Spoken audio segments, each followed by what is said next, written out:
Good morning, everyone. Please be seated. Thank you all very much for your patience.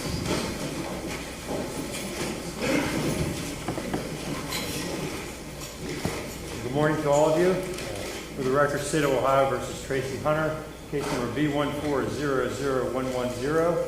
This matter is on the docket today solely for the execution of the sentence imposed by my predecessor, Judge Nadel, on December 5th, 2014, for a jury conviction against Ms. Hunter on count 6 of the indictment, having an unlawful interest in a public contract, a felony of the 4th degree. A judgment entry imposing that sentence is signed by Judge Nadel and is part of the record.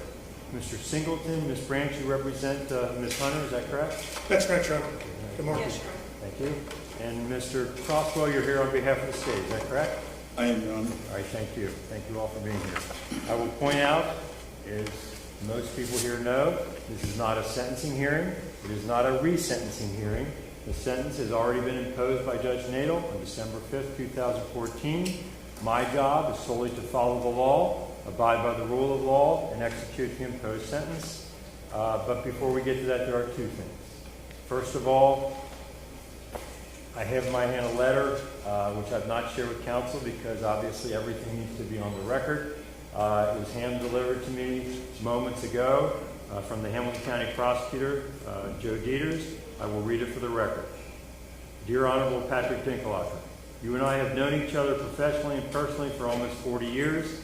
Today you are going to impose the sentence Judge Norbert Nadel gave former Judge Tracie Hunter after she was indicted by a grand jury, convicted by a petit jury, and upheld by every court in Ohio. It was also reviewed by the Federal District Court and the Sixth Circuit Court of Appeals and upheld. She has not once shown remorse. She has been incredibly disrespectful to you and to the justice system. She has in the face the fact that my office removed itself in any way from her prosecution, blamed us for her plight. That being said, I believe she has some type of mental condition that has created this scenario. Although we are not the prosecutors in this particular case, I ask as a friend of the court to consider an evaluation of her prior to imposing Judge Nadel's sentence. I have nothing but the greatest respect for you as a judge, and more importantly as a person. I know in my heart that you will do what you believe is just. I've known you too long to believe otherwise. But she has basically lost everything professionally. A review of her stability to serve jail time hurts no one and may in some way aid in your decision to impose the sentence. Signed by Joseph T. Dieters. Any comment on that, Mr. Crosswell, first of all, sir?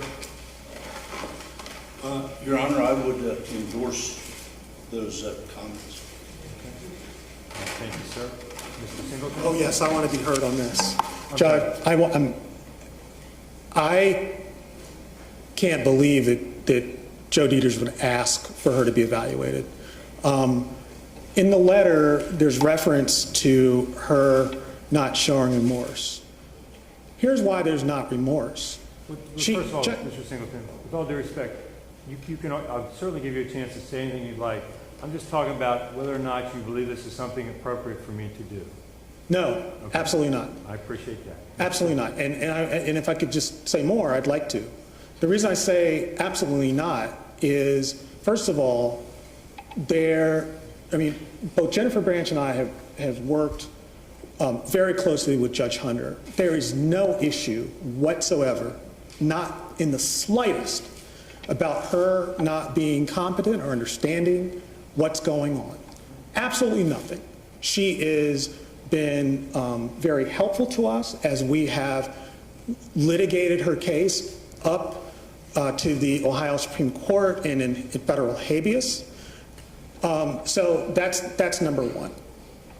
Number two, with regard to the issue in Prosecutor Dieters' letter about remorse, the reason why there's not remorse is because she didn't violate this statute. I know that there's a conviction. I understand what the courts have said about it.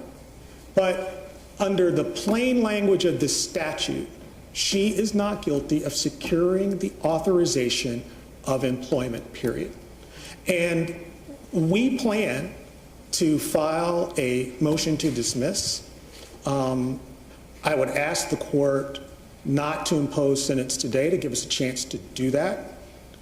I would ask alternatively that the court not impose or execute the sentence today, because we are still on appeal of the habeas denial in federal court. And we would ask the court to stay execution of sentence until we finally resolve that issue. This case is, as you know, has been pending for quite some time, and Judge Hunter has been out the entire time that the appeals have run and the habeas has run. And let me just say a word about what she's gone through, because I think that gets lost sight of. Every day for the past 5 years almost, Judge Hunter has gotten up each morning not knowing whether that was going to be the day that she was going to have to go to jail. I know by talking with her, by observing her, the impact that that has had on her life. We believe it would be profoundly unjust and unfair and a waste of taxpayer dollars to incarcerate her for 1 minute in the jail. We believe it would be profoundly unfair and unjust and a waste of taxpayer resources to put her on probation. What we'd ask the court to do is just end this today. End this today. But not incarcerate her, particularly given that we're going to be filing this motion to dismiss. We'd ask the court for a continuance for us to be able to address that.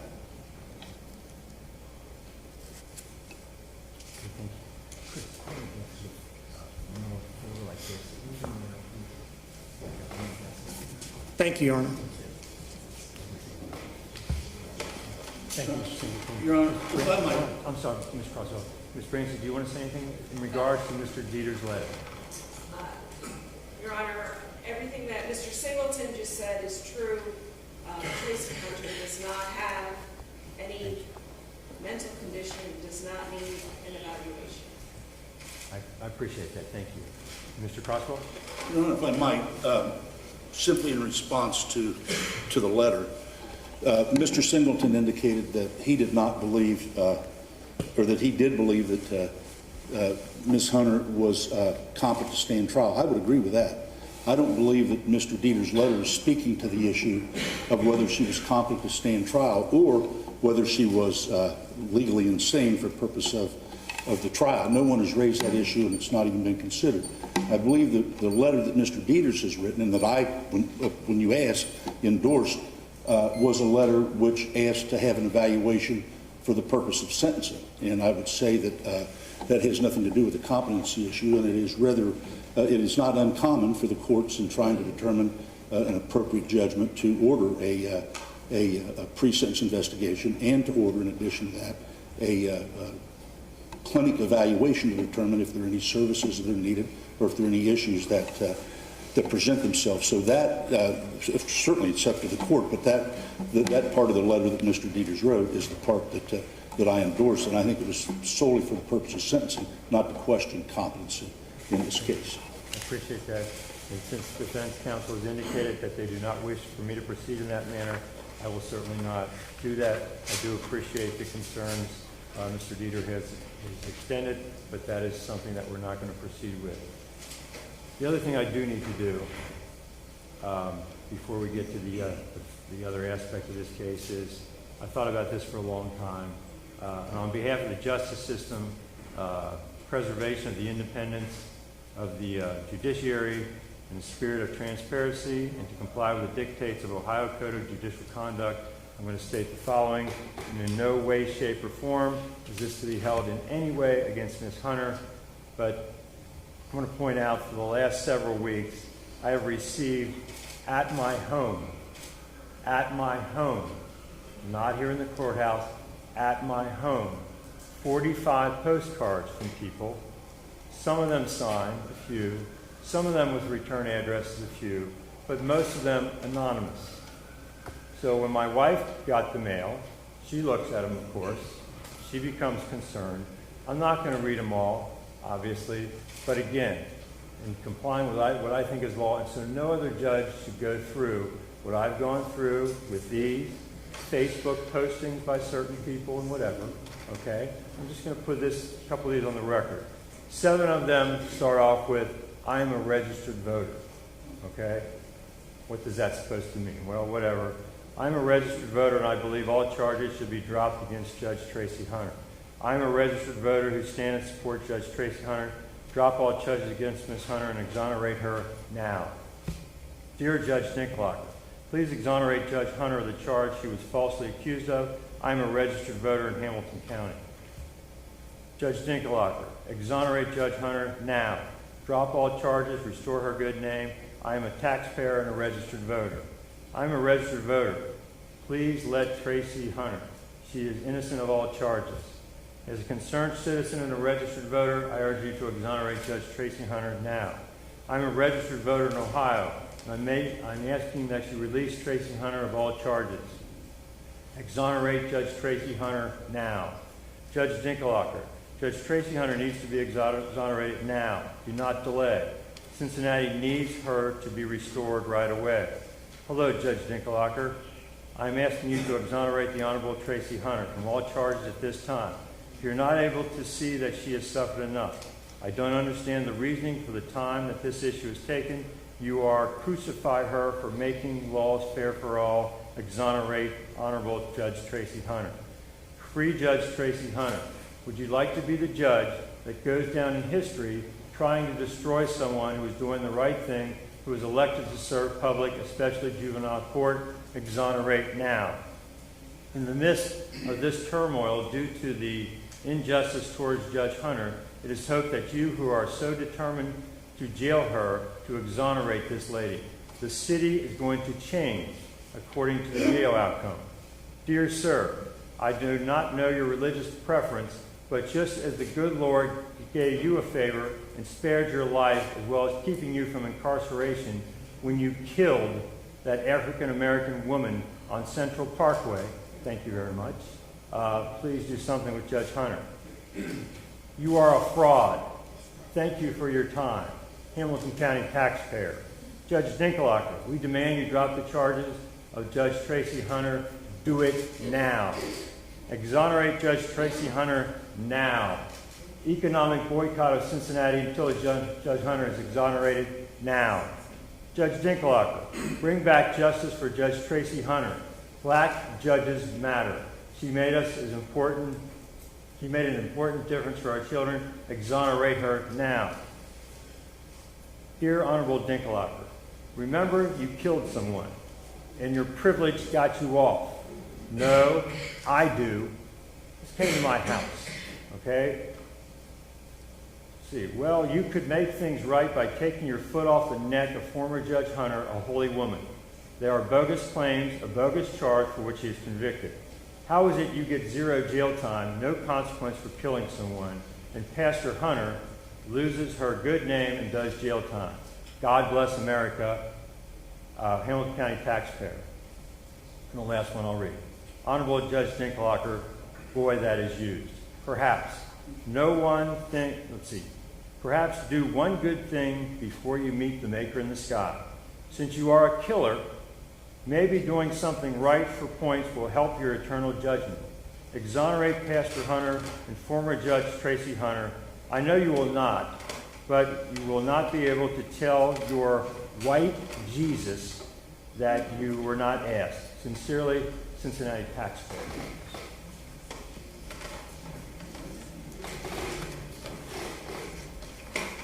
Your Honor, could I just be heard very, very briefly No. on that?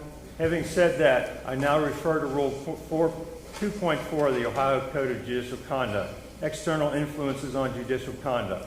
A judge shall not be swayed by public clamor or fear of criticism. B, a judge shall not permit family, social, political, financial, or other interests or relationships to influences the judge's conduct or judgment. And C, a judge shall not convey or permit others to convey the impression that any person or organization is in the position to influence the judge.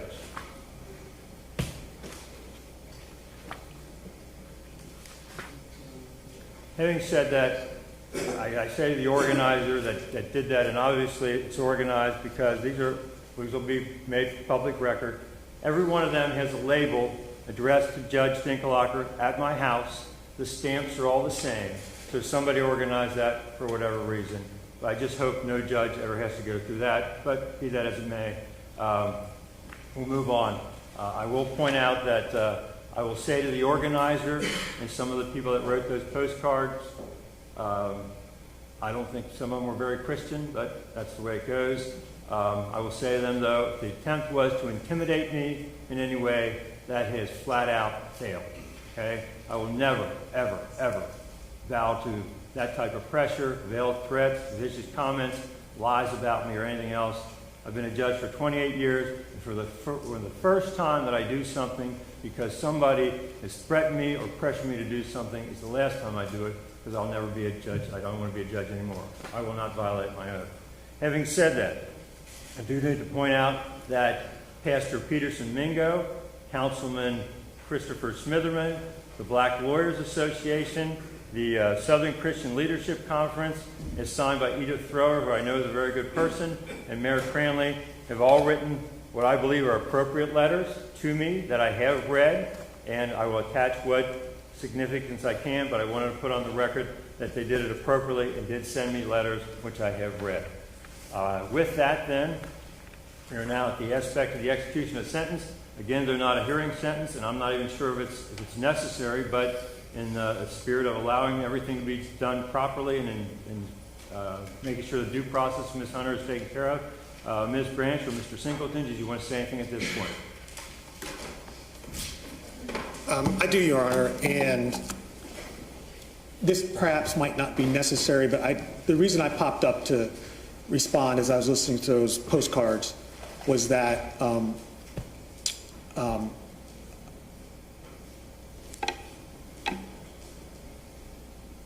I'm sorry that you had that happen at your home. It's fine. It's fine. Tracie Hunter did not send those postcards, and I think when you said the organizer of it, you probably made the point I was going to make, which is that this case has been followed. It's generated a lot of passion and interest in the community, and Judge Hunter can't control what other people do. And I just wanted to say that, and I'm really sorry about the impact that's had on you. I don't want to repeat too much of what I said before, but let me say this on execution of sentence. We've asked for the time to file our motion to dismiss or to stay, which we would hope you would do.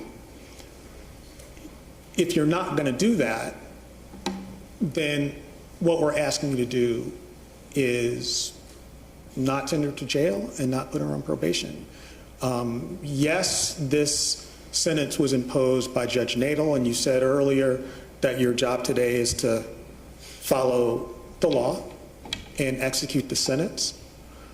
But that sentence is not just. Our belief, and we'll continue to litigate this, and I realize that you're not in a position to agree with us on any of this, is that the conviction is unjust. But 6 months in the jail for a felony for someone who has never been in trouble before, and someone who has been a positive and is still a positive impact, has a positive impact on our community, that's not just. And I would ask you, Judge Dinkelhocker, to rise above, and not to suggest that you're not rising above, but I know some folks have personally said things in those postcards that offended you. I would ask you to turn the other cheek on that, not tar Tracie Hunter with it, and also do what's just today. I don't think there are too many people who, in this community, and including Joe Dieters. I mean, the letter was not saying send her to jail for 6 months. The letter was saying something else that we happen to disagree with. But I don't think there are too many people in this community, on both sides of the aisle, in prosecutor offices, in defense lawyers' offices, people on the street, who believe that this sentence is right, putting aside whether the conviction is right, which we contend it's not. So I would ask you, on behalf of Tracie Hunter, to end this today for her. She has had, as a result of this case, she's lost everything almost. There's something that's important that she has held on to, but she's lost a lot. She lost her job as a judge, her law license, her ability to earn an income. She's lost peace of mind. As I said, not knowing when that day was going to come that she'd have to go to jail. That's a lot for one person to have on her shoulders. She's held on, though, to her character. And she has continued to serve the community through her pastoring, her church, ministering to her flock. She has an elderly mother who needs her. I would ask you to take that into consideration as you think about what is just here today. And so my request to you, Judge Dinkelhocker, is not to execute the sentence that was imposed. Give us time to file our motion to dismiss. But in any event, please don't add to Tracie Hunter's burden, the burden that she's carried for these past 5 years. Thank you for listening. Thank you very much, Mr. Singleton. Ms. Branch, do you want to say anything now? Nothing additional, Judge. Thank you very much. Mr. Crosswell, anything, sir? Your Honor, I came here today with the intention of saying nothing. But frankly, based upon the arguments that have been made, I think I would be negligent in my duty and obligation to the state and frankly to the court to not make the point that there are certain things that, as you know, I've never prosecuted a case before. I have practiced criminal law for 45 years, and there's certain lessons I believe that I've learned in the practice of law. And one is that if you represent someone who is convicted, it is important that the person who's convicted show genuine remorse. And that's something that is traditionally taken into account by courts when they sentence. And frankly, Mr. Singleton is honest when he tells you that Tracie Hunter's unrepentant. She has no remorse for anything that has occurred here. And frankly, she continues to lash out. And I do find it somewhat ironic that it's said that Tracie Hunter knows nothing about the cards that were sent to you, yet she is the very person who made those allegations to you, to your face, in a court hearing some time ago. And I would say that very few things have ever affected me in court, and when she started on that rant,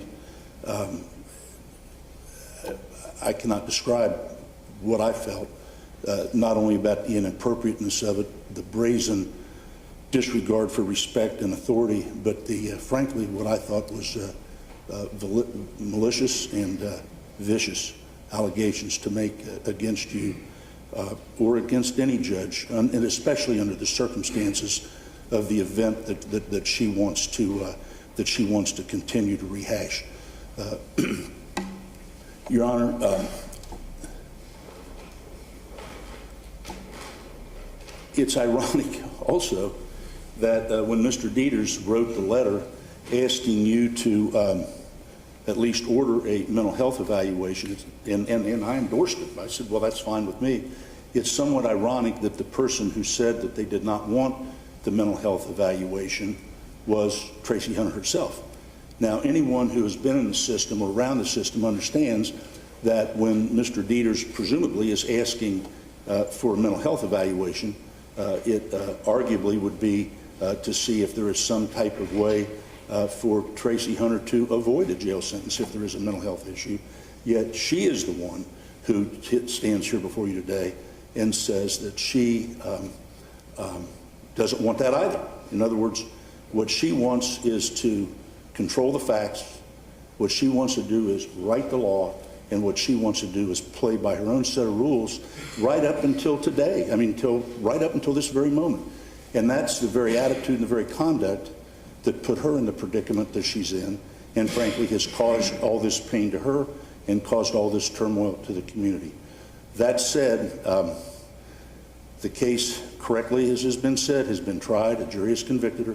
It's been through the First District Court of Appeals. It's been through the Federal District Court, and the convictions have been affirmed at all times. She stands convicted. There is a sentence which was imposed by Judge Nadel, and I think it's time to impose a sentence. Mr. Crosswell. Mr. Singleton, Ms. Branch, if Ms. Hunter would like to say something, obviously she's more than welcome to say something at this point. It's up to you all.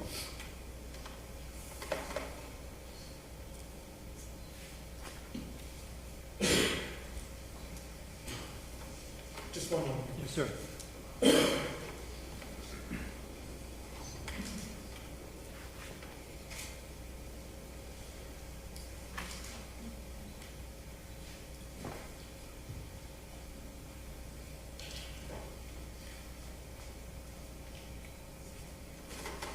Nothing further. All right, thank you. I intend in performing my duties as a judge and to assure complete and full due process has been afforded to Ms. Hunter, as it is to every defendant in this courtroom.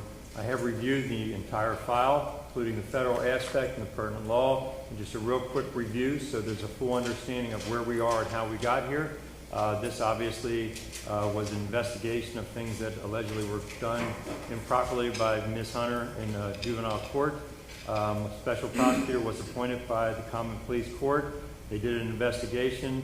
Matters were submitted to the grand jury. The grand jury returned a multi-count indictment. There was a jury trial conducted by Judge Nadel. 12 jurors, 12 peers of Ms. Hunter, found her guilty of one count of having an unlawful interest in a public contract, which was signed by all 12 jurors. The sentence was imposed by Judge Nadel on December 5th, 2014. He imposed that sentence, Judge Nadel ordered Ms. Hunter to come to the Justice Center on the 29th of December 2014 to begin the sentence. That was stayed by our First District Court of Appeals. On January 15, 2016, in a 3-0 decision, the First District Court of Appeals affirmed the trial court, found that Ms. Hunter had received a fair trial. The Ohio Supreme Court, in an entry dated May 18, 2016, and I quote, declines to accept jurisdiction pursuant to Supreme Court Practice Rule 7.08b4. In other words, there was not enough there for the Ohio Supreme Court to even review the case. They didn't take it in. They lifted their stay. They said, go ahead, court, proceed with the execution of the sentence. The defendant then appealed, filed a habeas corpus in the federal court. Judge Black then stayed the execution of the sentence. After that, Federal Magistrate Judge Karen Likovitz reviewed the case. On May 9, 2017, she submitted a report and recommendation to Judge Black recommending that Hunter's petition for writ of habeas corpus be denied with prejudice. The defendant objected to that report, and on May 29, 2019, 2 years later, Judge Timothy S. Black, the United States District Judge, issued a decision. I think it is appropriate at this point to just, I've read it, just share for the record a couple of things. On page 2, and I quote, early in these proceedings, Hunter's attorney stated, quote, regardless of whether this federal court ultimately agrees with Judge Hunter on the merits of her claims, this case presents an opportunity for the federal court to restore lost confidence in the justice system by giving Judge Hunter a fair opportunity to be heard in federal court, a venue that the community trusts as being above local politics before she is put in jail. Judge Black then says this federal court now discharges that duty with this decision. He goes on further on page 22 to say, the last paragraph, nevertheless, in summary as to this objection, the evidence at trial that Hunter had delivered to her brother documents to which he was not entitled for the purpose of protecting his employment as a juvenile correction officer at the Hamilton County Youth Center, as well as the testimony regarding Hunter's additional conduct intervening on her brother's behalf, and I quote, strongly supports the jury's verdict that Hunter was guilty of having an unlawful interest in a public contract. That's the federal judge saying this. The federal judge goes on further to say this strong evidence, I quote, strong evidence supporting the jury's verdict on count 6 undermines petitioner's claim that the verdict was a result of the inflammatory and prejudicial effect of remarks made by the special prosecutor during closing argument. On page 25, the federal judge, Judge Black, then says, conclusion, number 1, the report and recommendation is adopted in its entirety. That is Magistrate Likovitz. Number 2, petitioner's objections and respondent's objections are overruled. Skip 3, 4, petitioner's petition for writ of habeas corpus pursuant to 28 U.S.C. section 2254 is denied with prejudice and dismissed. Goes on in paragraph 7, the court's prior order granting petitioner's emergency motion for stay of execution of sentence is hereby set aside and vacated. And 8, the court shall enter judgment accordingly, whereupon this case is terminated on the docket of this court, that is the federal court.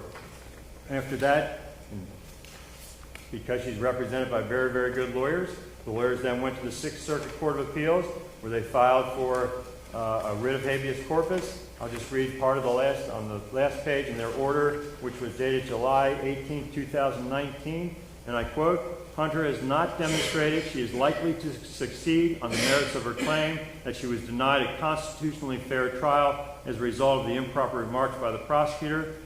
Goes on to say she has not demonstrated she will suffer any additional irreparable harm in the absence of a stay, and the United States Supreme Court has noted, quote, the state's strong interest in enforcing its criminal judgments without due interference from federal courts. The interest of the state and the public in the finality and enforcement of judgments supports the denial of stay pending appeal. Accordingly, the motion for stay pending appeal is denied. That's by the Sixth Circuit Court of Appeals. So with that, I've read it once. I'm not going to go through it again. Just to note, all the state courts have looked at this. Every one of them have said that Ms. Hunter received a fair trial. We went to the federal court. You can shake your head if you like. The federal courts also said she received a fair trial all the way up to the Sixth Circuit Court of Appeals. The only thing left is the Supreme Court, and I doubt that they're going to take it in. They all did their duty, and now it's my turn. To follow my oath, uphold the rule of law. In this case, the law certainly permits it. Judge, I believe justice. I'm sorry. I'm sorry to interrupt. Just one second.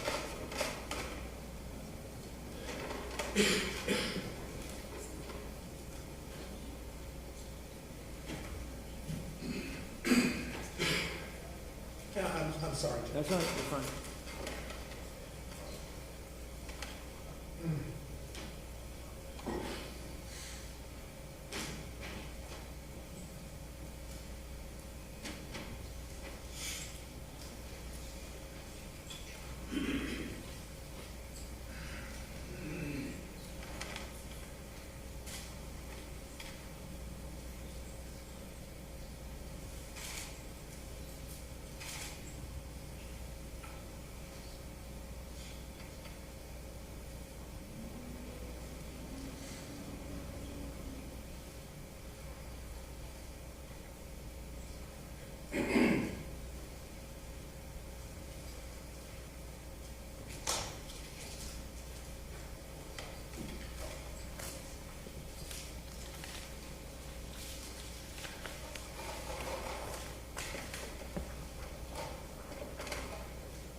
What are we doing here, Mr. Singleton? I'm sorry, Judge.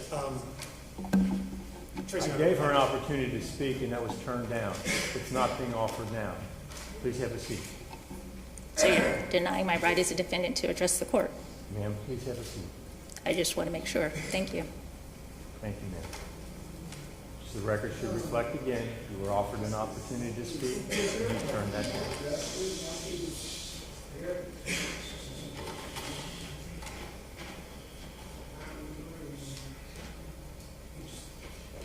Please, everybody's been great. I appreciate that. It is a court of law. Thank you for that. And, as you all heard, she was offered an opportunity and turned that down. So, with that, in this case, I believe the law permits the execution of the sentence, and I know justice gets thrown around a lot, but I think justice demands in this particular case. So the court, Ms. Hunter, orders the execution of the sentence imposed on December 5th, 2014 by Judge Nadel.